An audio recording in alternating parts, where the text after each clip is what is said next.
Hello everyone, स्वागत है आप सभी का ऑनलाइन स्टडी जोन में। आज की इस वीडियो में हम बात करने वाले हैं बिहार एसआई मेंस एग्जाम्स के लिए मैथ्स और रीजनिंग का डे 24। आई होप कि फ्रेंड्स इससे पहले कि आपने सारे पार्ट्स को जरूर देखा होगा। नहीं भी देखा है तो इस वीडियो के नीचे डिस्क्रिप्शन को चेक कर सकते हैं, वहाँ पे मैंने सारे वीडियो के लिंक एक साथ दे रखी है। तो फिलहाल इस वीडियो में जो भी क्वेश्चन में बात करेंगे वो काफ़ी इंपॉर्टेंट क्वेश्चन है, तो इस वीडियो को कंप्लीटली एंड तक देखिए, तभी आप सारे क्वेश्चन को अच्छे से समझ पाएंगे। और आने वाले एग्जाम्स में फ्रेंड्स इसी टाइप के क्वेश्चन आपको देखने को मिलेगा, तो आप जितना हो सके प्रैक्टिस करिए। तो चलिए शुरू करते हैं। और फर्स्ट क्वेश्चन देखिए आपकी स्क्रीन पे क्या कह रहा है। एक वस्तु के मूल्य पर 20% की छूट, ठीक है, एक अन्य वस्तु पर 25% की छूट के बराबर है। आपको बताना है कि उन दोनों वस्तुओं का लागत मूल्य जो होगा वो क्रमशः कितना कितना हो सकता है। देखिए फ्रेंड्स, इस क्वेश्चन को हम कैसे करेंगे। अगर आप इसको कॉन्सेप्ट के थ्रू बनाना चाहेंगे तो काफ़ी लेंथी हो जाएगा, और आप यहाँ से ऑप्शंस के थ्रू इसको बहुत ही ईजिली कर सकते हो। तो हम ऑप्शंस के थ्रू यहाँ पे कोशिश करेंगे। तो सबसे पहला ऑप्शन में देखिए क्या दिया गया। मानते हैं पहला ऑप्शन हम उठाते हैं कि 1000 रुपया, और सेकंड जो है कि 800 रुपया। ठीक है फ्रेंड्स, यही दो मानते हैं कि हो सकता है। तो चलिए पहले ऑप्शंस के थ्रू चेक करते हैं।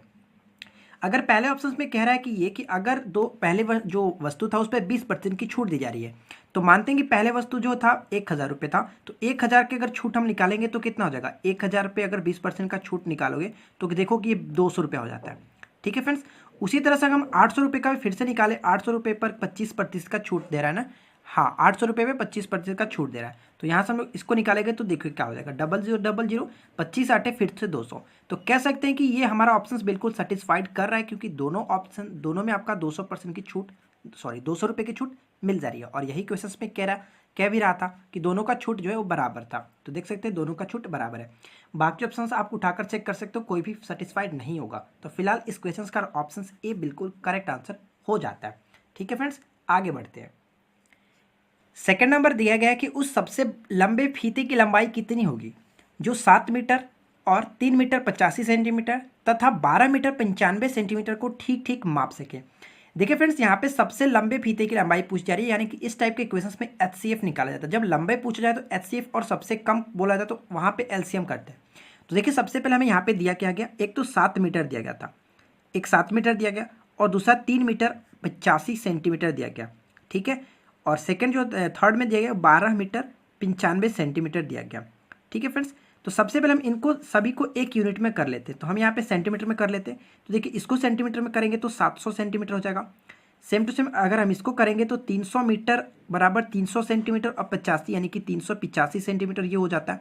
थर्ड में अगर हम देखें तो 12 मीटर यानी कि 1200 सेंटीमीटर, और 95 हो जाता है आपका 1295 सेंटीमीटर।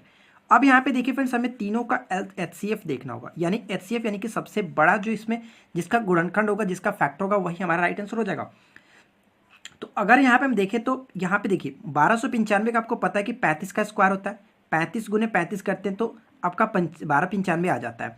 तो हमारा अगर सबसे बड़ा जो फैक्टर यहाँ पे देखें तो बिल्कुल करेक्ट है कि 35 होना चाहिए। क्या ये 35 से कट जाता है? तो देखिए 35 से कम 35, और ये आपका 35 से कम 35, यानी कि 11 बार में ये भी कट जाएगा। ठीक है फ्रेंड्स, तो यहाँ पे भी 35 आ गया, यहाँ पे 35, और 35 दूना 70, तो ये होता ही है, इसमें भी कोई दिक्कत नहीं। तो आप कह सकते हैं कि हमारा जो एचसीएफ होगा, यानी कि हाईएस्ट कॉमन फैक्टर जो होगा, वो 35 बिल्कुल करेक्ट आंसर है। तो यहाँ पे हमारा राइट आंसर जो होगा वो 35 बिल्कुल करेक्ट आंसर हो जाएगा। ठीक है फ्रेंड्स, इन तीनों का आप एचसीएफ निकालोगे, जो सबसे बड़ा आएगा वही हमारा राइट आंसर हो जाता है। तो फिलहाल इस क्वेश्चन का राइट आंसर है 35। क्लियर। थर्ड क्वेश्चन ये दिया गया है कि 8 पुरुष या 12 लड़के एक कार्य को 16 दिन में कर सकते हैं। तो चलिए हम यहाँ पे बनाते हैं, कैसे करेंगे देखिए। 8 जो लड़के हैं, यहाँ पे दिया गया 8 मैन, ठीक है, 8 पुरुष या फिर 12 बॉयज़ उस कार्य को करते हैं, तो फ्रेंड्स वो कितने दिन में कर सकते हैं? तो 16 दिन में उस कार्य को कर सकते हैं। ठीक है, आगे क्या कह रहा है, तब बताना है कि 12 पुरुष, तो हमें निकालना क्या है कि 12 पुरुष यानी कि 12 मैन और 6 लड़के उस कार्य को कितने दिन में करेंगे। तो सबसे पहले हम यहाँ पे इन दोनों का इक्वल कर लेते हैं। मानते हैं कि अगर हम एक आदमी के बराबर निकालें तो कितने पुरुष होते हैं, तो एक आदमी करेंगे तो ये अगर इसके बट्टा में भेजेंगे तो 12/8, तो कह सकते हैं कि 3/2 हो जाएगा। ठीक है फ्रेंड्स, 3/2 बिल्कुल करेक्ट हो जाता है, कोई दिक्कत नहीं होगा। 4 3 12, 4 दूना 8, इतना हो जाएगा। एक मैन के बराबर 3/2 बॉयज़। ठीक है, तो यहाँ पे हम वही करते हैं। देखिए यहाँ पे मैन के रख देते हैं, यानी कि एक मैन रखेंगे तो 3/2 हो जाएगा, कोई दिक्कत नहीं। यहाँ पे 6 बॉयज़ आपका हो जाता है, राइट साइड में आपका पूछा जाता है। तो यहाँ पे देखिए इसको कटाएंगे 36 18, यानी कि 18 बॉयज़ यहाँ पे और 6 बॉयज़ यहाँ पे, तो कुल 24 बॉयज़ हो जाते हैं। अब यहाँ से आपके लिए एक चीज़ देखिए, आप समझिएगा कि 12 जो लड़के हैं मिलकर के 16 दिन में कर सकते थे, यानी कि 8 आदमी के द्वारा किया जाए तो भी 16 दिन लगता, और 12 बॉयज़ के द्वारा किया जाता है तो भी 16 दिन लगता है। यानी कह सकते हैं कि 12 लड़के जो 16 दिन में कर सकते हैं तो 24 लड़के उस कार्य को कितने दिन करेंगे, जस्ट इसका आधा करेंगे यानी कि 8 दिन में करेंगे, कोई दिक्कत नहीं होगा। इस क्वेश्चन का राइट आंसर होगा ऑप्शन आप देख सकते हैं 8 जो का राइट आंसर हो जाता है। ठीक है फ्रेंड्स, उम्मीद करता हूँ कि आपको ये चीज़ समझ में आ गई होगी। चलिए आगे देखते हैं। नेक्स्ट क्वेश्चन कह रहा है कि दो ब्रीथ एक दूसरे को अंदर से छूते हैं। ठीक है फ्रेंड्स, मानते हैं कि दो ब्रीथ हैं अंदर से छूते हैं, तो इस तरह से एक ब्रीथ होगा, पहले तो एक बड़ा ब्रीथ होगा और अंदर से टच करते हैं तो कह सकते हैं कि अंदर से जब टच करा होगा तो इस तरह से हो सकता है। ठीक है, इस तरह से कहीं से भी हो सकता है, यहाँ पे भी आ रहा हो या फिर कहीं भी बना। ठीक है, इस तरह से हो सकता है। उसके बाद देखिए क्या कह रहा है कि बड़े वृत्त की जो त्रिज्या वो 6 सेंटीमीटर दी गई है। तो मानते हैं कि बड़ा वृत्त का केंद्र ये है, तो बड़े वृत्त की त्रिज्या भी हमें पता होगा। तो चलिए यहाँ पे मान लेते हैं कि कोई एक त्रिज्या होता है, बड़े वृत्त का त्रिज्या यहाँ से हो गया 6। क्लियर। आगे देखिए क्या कह रहा है कि और दोनों वृत्तों के केंद्रों के बीच की दूरी 2 सेंटीमीटर होती है। तो मानते हैं कि एक ये जो वृत्त है इसका केंद्र ये होगा, या इन दोनों के बीच की दूरी जो दी गई है वो 2 सेंटीमीटर के बराबर है। ठीक है फ्रेंड्स, यानी यहाँ से लेकर के यहाँ तक की जो दूरी है वो 2 है। अब ये देखिए फ्रेंड्स, कह सकते हैं कि यहाँ से लेकर के इसका टोटल दूरी अगर देखें तो यहाँ से लेकर के यहाँ तक कितना हो जाता है, यानी कि यहाँ से आप देखो केंद्र से लेकर के अगर देखो तो ये टोटल 6 होता है और ये आपका 2 होता है। यहाँ से लेकर के यहाँ तक की टोटल दूरी जो है वो 2 के बराबर है। तो कह सकते हैं इस वृत्त की जो त्रिज्या होगी ये शेष कितना बचेगा, 4 बचेगा, क्योंकि टोटल दूरी 6 है और यहाँ से यहाँ तक की 2 दी गई है। तो कह सकते हैं कि इस छोटे वृत्त की जो त्रिज्या होगी वो 4 के बराबर होगी।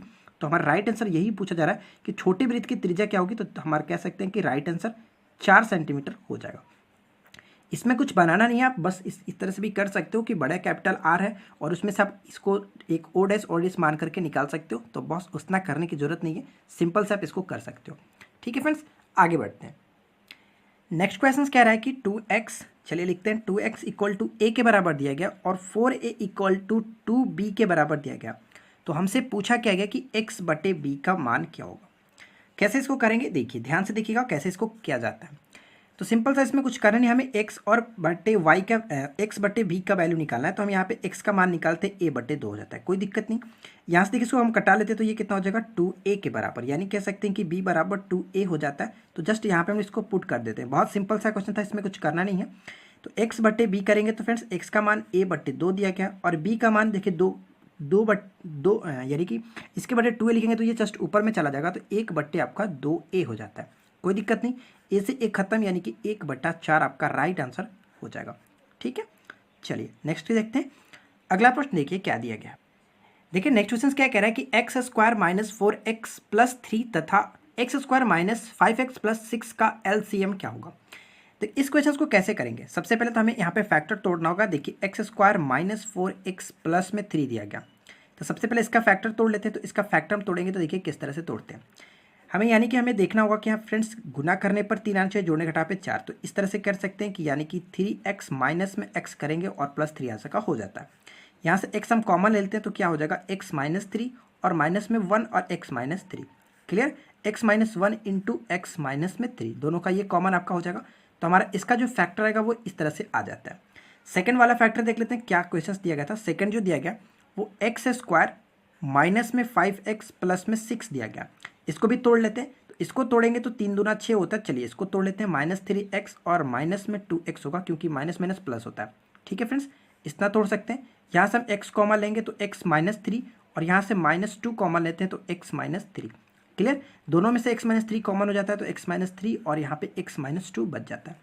अब देखिए यहाँ पे एलसीएम हमें लिखना है, तो किस तरह से लिखेंगे।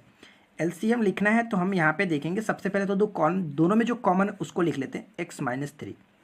ठीक है, बाकी जो बचा उसको लिख लेते हैं, ये बचा और ये बचा, यानी कि x माइनस 1 और इंटू एक्स माइनस 2। यही इस क्वेश्चन का राइट आंसर होगा आपका एलसीएम, जो कि आप देख सकते हैं ऑप्शन नंबर जो कि किस में मैच कर रहा है, डी बिल्कुल मैच कर रहा है। ऑप्शन हमारा डी राइट आंसर हो जाता है। ठीक है फ्रेंड्स, तो देखिए सिंपल सा करना क्या होता है कि सबसे पहले आप इसको फैक्टर तोड़ोगे, दोनों का फैक्टर तोड़ेंगे, जो कॉमन निकलता है दोनों का कॉमन एक लिखते हैं, बाकी जो बचा उसको लिख लेते हैं। क्लियर, आगे देखते हैं। देखिए नेक्स्ट क्वेश्चन क्या कह रहा है फ्रेंड्स कि एक समषष्ठभुज के आंतरिक कोण और उसके बाह्य कोण का मापों का अनुपात क्या होगा। यानी कि समषष्ठभुज यानी कि 6 भुजा का यहाँ पे एक आंतरिक कोण और उसके बाह्य कोण का अनुपात क्या होगा। इसके लिए मैंने आपको एक छोटा सा फॉर्मूला ही बताया था, उस फॉर्मूले को मैं आपको लिख देता हूँ। ठीक है फ्रेंड्स, मैंने क्या बताया था फॉर्मूला कि जब भी इस तरह से क्वेश्चन को आंतरिक जब कोण पूछा जाता है तो वहाँ पर मैंने आपको क्या बताया था, तो यहाँ पर लेता हूँ आंतरिक कोण। ठीक है फ्रेंड्स, आंतरिक कोण निकालने के लिए क्या होता है, तो आंतरिक कोण के लिए आपका होता है n-2 इंटू 180। अगर प्रत्येक पूछता यानी कि योग पूछता तो हमारा ये होता है, अगर प्रत्येक पूछता तो हम n से यहाँ पे डिवाइड करते हैं। ठीक है फ्रेंड्स। और जस्ट बाह्य के लिए क्या होता है, बाह्य तो आपका सभी का योग 360 के बराबर होता है, ये हमें पता है। तो जस्ट इसी का रेशियो पूछा जा रहा है कि क्या होगा, तो चलिए हम इसका रेशियो निकाल लेते हैं। तो देखिए फ्रेंड्स, रेशियो निकालेंगे तो क्या होगा, n-2 और 180 और बट्टा में आपका 360, इसी का रेशियो निकालना है। तो देखिए यहाँ पे हमें ये तो कट गया 2 बार में, क्लियर। n का मान हमें 6 दिया क्योंकि समषष्ठभुज का आ गया था, तो 6 - 2 और बट्टे में फिर से आपका 2, तो कह सकते हैं कि 4/2, इसलिए 2 रेशियो आपका 1 बिल्कुल करेक्ट आंसर हो जाएगा।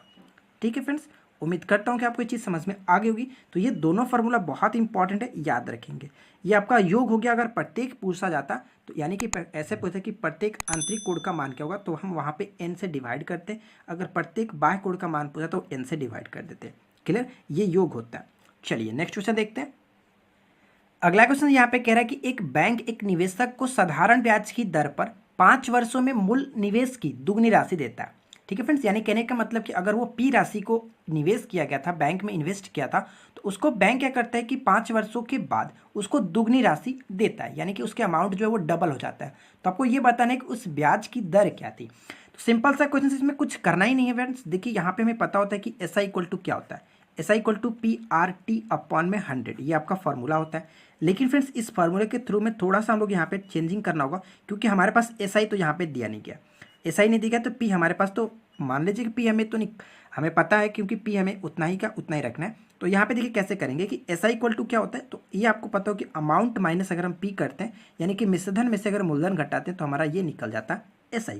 तो यहाँ पर हम यही करेंगे क्योंकि हमारे पास अमाउंट दिया गया, क्योंकि यहाँ पे बोला गया था कि 5 वर्षों में डबल हो जाता है, तो हो जाना या फिर हो जाता है वो सब क्या होता है, मिश्रधन होता है। तो यहाँ पे देखिए R हमें निकालना है, T हमारे पास 5 दिया गया था, तो यहाँ पे 100 में लिख देता हूँ। यहाँ पे देखिए A कह रहा था क्या कि मूलधन का 2 गुना हो जाता है, तो यानी कि इसको लिख सकते हैं क्या कि P ये था, तो ये आपका 2P हो जाता है। ठीक है फ्रेंड्स, ये आपका P हो गया, इधर से आपका P और ये R और आपका 5% और बटा में 100। तो यहाँ से देखिए ये P निकल जाएगा, यहाँ से भी P हो जाएगा और R बटे में 5 यहाँ पे कट गया। ये से P से P खत्म, यहाँ से आप 20 बार में कटा सकते हो। R की वैल्यू जो आएगी वो 5% बिल्कुल करेक्ट आंसर हो जाएगा। 20% होगा, 20 25 100 हमने कटाया ना, तो 20% बिल्कुल करेक्ट आंसर हो जाता है। ठीक है फ्रेंड्स, तो इस क्वेश्चन को आप इस तरह से कर सकते हो, बिल्कुल कोई भी दिक्कत नहीं होगा। अच्छा फ्रेंड्स, आगे बढ़ने से पहले अगर इसका आप ट्रिक से बनाना चाहते हैं तो उसके लिए एक छोटा सा ट्रिक भी होता है, उस ट्रिक को मैं आपके साथ डिस्कस कर लेता हूँ। देखिए ट्रिक के अगर थोड़ी इस क्वेश्चन को करना चाहें तो क्या होता है, n-1 इंटू आपका, हमें मान लीजिए कि R निकालना, तो R% इक्वल टू लिखिए, R इक्वल टू लिखिए n-1 और बटे में आप T लिख सकते हैं और यहाँ पे 100 से मल्टीप्लाई करना होगा। इस क्वेश्चन के थ्रू दोनों में से कोई भी निकाल सकते हैं। अगर T दिया होगा तो R निकाल सकते हैं, R दिया होगा तो T निकाल सकते हैं। देखिए यहाँ पे जस्ट हम इसको कैसे फॉलो करते हैं। देखिए फ्रेंड्स, यहाँ पे n हमें दिया गया था, यानी कि 2 गुना, जितना गुना होता है उसको लिखते हैं 2 माइनस में 1, T हमारे पास 5 था, यहाँ पे 100 कर सकते हैं, यानी कि 1/5 गुने 100 करते हैं तो देखिए आपका 20% आ जाता है। क्लियर, अगर चाहो तो ये तो कॉन्सेप्ट मेथड हुआ, लेकिन आप इस ट्रिक मेथड से भी यूज़ करके इसको निकाल सकते हो। तो यहाँ पे आप छोटा सा ध्यान में रखेंगे, R इक्वल टू n-1 बटा में T गुने 100, ये फॉर्मूला बहुत इंपॉर्टेंट है, इस फॉर्मूले के थ्रू हम निकाल सकते हैं। क्लियर, आगे बढ़ते हैं, चलिए नेक्स्ट क्वेश्चन ट्राई करते हैं। देखिए फ्रेंड, नेक्स्ट क्वेश्चन क्या कह रहा है कि त्रिभुज ABC में जो BC को D तक बढ़ाया जाता है। तो चलिए हम एक त्रिभुज बना लेते हैं, और ये मान लिया कि एक त्रिभुज है, और यहाँ पे क्या कह रहा है कि ये A है और ये B है और ये C है। तो कह रहा है कि BC को D तक बढ़ाया जाता है, इसको आगे हम लोग ने बढ़ाकर D कर दिया। क्लियर, और आगे क्वेश्चन में क्या कह रहा है कि कोण ACD यानी कि A, C और D, इसकी वैल्यू जो दी गई है वो 112 के बराबर दी गई है। ठीक है फ्रेंड्स, 112 डिग्री के बराबर दी गई है। और एक और कंडीशन यहाँ पे हमारे पास दिया गया, कंडीशन क्या है कि कोण B इक्वल टू 3/4 कोण A के बराबर यहाँ पे दिया गया। तो हमसे पूछा क्या गया है फ्रेंड्स कि यहाँ पे कोण A का मान क्या होगा, इसकी वैल्यू पूछी गई है क्या होगा। इस क्वेश्चन को कैसे करेंगे, देखिए सिंपल सा कर सकते हैं, इसमें कोई दिक्कत नहीं करना आपको पता है फ्रेंड्स कि जो बाह्य कोण होता है वो अंततः 2 कोणों के योग के बराबर होता है। क्लियर, ये कह सकते हैं, यानी कि कोण A प्लस कोण B अगर हम लिखना चाहें तो 112 के बराबर लिख सकते हैं, क्योंकि बाह्य कोण जो होता है वो अंततः 2 कोणों के योग के बराबर होता है, ये आपको पता होगा। यहाँ से देखिए A की वैल्यू को मैं A छोड़ देता हूँ, क्योंकि हमें A निकालना है, और B की जगह पे हम इसको रख सकते हैं, कोई दिक्कत नहीं होगा, यानी कि लिख सकते हैं 3/4 कोण A बराबर में 112 डिग्री। क्लियर, इसके बाद हम क्या कर सकते हैं, 4 और 3, देखिए 7 हो जाएगा, 7/4 कोड ए और राइट साइड में आपका 112 डिग्री। Clear friends. अब देखिए इसको कटाएंगे तो 16 बार में कट जाएगा, 16 बार में ये करता हूँ तो कह सकते हैं कि हमारा जो कोड ए आएगा 16 चौका कितना जाएगा, 16 चौका 64 डिग्री। तो यही हमारा इस क्वेश्चन का राइट आंसर हो जाएगा। उम्मीद करता हूँ आपको ये चीज़ अच्छे से क्लियर हो गई होगी। यहाँ पे बस थोड़ा सा कॉन्सेप्ट ये आपको याद रखना था कि जो बाह्य कोण होता है वो अंततः दो कोणों के योग के बराबर होता है। ठीक है फ्रेंड्स, आगे बढ़ते हैं। तो देखिए फ्रेंड नेक्स्ट क्वेश्चन में क्या दिया गया कि x इंटू 3 माइनस 2/x बराबर 3/x दिया गया और हमसे पूछा गया कि x² प्लस 1/x² की वैल्यू क्या होगी। इस क्वेश्चन को कैसे करेंगे तो सबसे पहले तो आपके पास यहाँ पे मल्टीप्लाई करना है तो मल्टीप्लाई कर लीजिए। तो इसको करेंगे तो 3x हो जाएगा और माइनस में आपका 2 हो जाएगा क्योंकि ऊपर और नीचे x खत्म होगा तो सिर्फ 2 बचेगा और राइट साइड में 3/x। अब मैं आपको बोलूँ कि इसको आप राइट साइड में जो 3/x है इसको लेफ्ट में डालते हैं तो यहाँ पे इसको लिख सकते हैं कि माइनस में 3/x और राइट साइड में आपका 2 चला गया। यहाँ से हम लोग क्या कर सकते हैं तो यहाँ पे आप देखिए अगर 3 को कॉमन ले लेते हैं, वापस 3 को कॉमन लेते हैं, x minus 1/x equal to 2 के बराबर आ जाता है और 3 को इधर भेज देता हूँ। तो 3 को इधर भेज देंगे तो x माइनस 1/x बराबर 2/3, कोई दिक्कत नहीं। अब यहाँ से देखिए हम लोग क्या कर सकते हैं, जब आपके पास ये कंडीशन आ गया तो सिंपली आप इसका अगर स्क्वायर कर दोगे तो निकल जाएगा। तो बोथ साइड स्क्वायर कर देते हैं, बोथ साइड स्क्वायरिंग करने पर। ठीक है फ्रेंड्स, स्क्वायरिंग हम कर देंगे तो देखिए क्या होता है। तो बोथ साइड स्क्वायरिंग करने पे क्या होता है, x माइनस 1/x का होल स्क्वायर ये हो जाएगा और राइट साइड में आपका 2/3 का होल स्क्वायर हो जाएगा, कोई दिक्कत नहीं।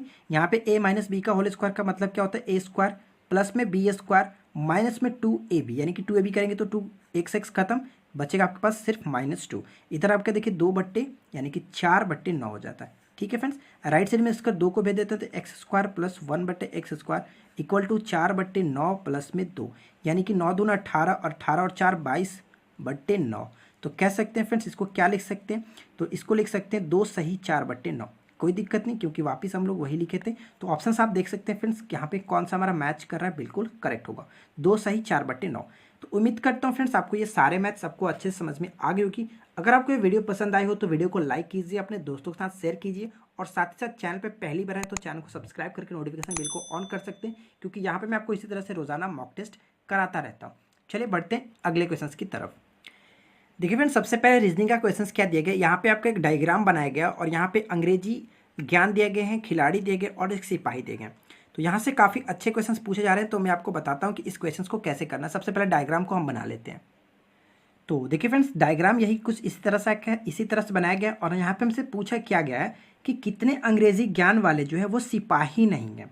तो सिपाही नहीं है तो कह सकते हैं कि यानी कि इस डायग्राम में नहीं आना चाहिए, इसका जो सिपाही का भाग है इसमें नहीं आना चाहिए, लेकिन अंग्रेजी ज्ञान तो ये है इसके अंतर्गत और अंग्रेजी ज्ञान वाले हैं लेकिन सिपाही नहीं, तो हो सकता है खिलाड़ी वाले हो सकते हैं। तो हम यहाँ पे देखेंगे सिर्फ और सिर्फ ये और ये लाइन को जो टच करता होगा। तो देखिए फ्रेंड्स यहाँ पे 1 और ये 2, कह सकते हैं कि 1 और 2 हमारा राइट यानी कि 3 बिल्कुल करेक्ट आंसर हो जाता है। क्लियर, आई होप कि आपको ये चीज़ समझ में आ गई क्योंकि यहाँ पे सिपाही को इंक्लूड नहीं करना है, इसलिए सिपाही वाला हम लोग इसमें से कुछ भी नहीं लेंगे। तो हमारा ये सिर्फ और सिर्फ अंग्रेजी ज्ञान और तो जब सिपाही नहीं होगा तो फिक्स से खिलाड़ी हो सकता है। तो यहाँ से 2 हो गया और ये 1 हो गया, 3 हो सकता है।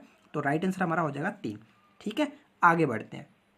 देखिए फ्रेंड्स यहाँ पे आपको एक मिसिंग नंबर निकालना है, 3 4 13 8 8 56 5 3 और मिसिंग नंबर निकालना है। तो यहाँ पे हम किस तरह से करेंगे, सबसे पहले मैं आपको बता लेता हूँ कि कैसे यहाँ पे फिगर बनाना है।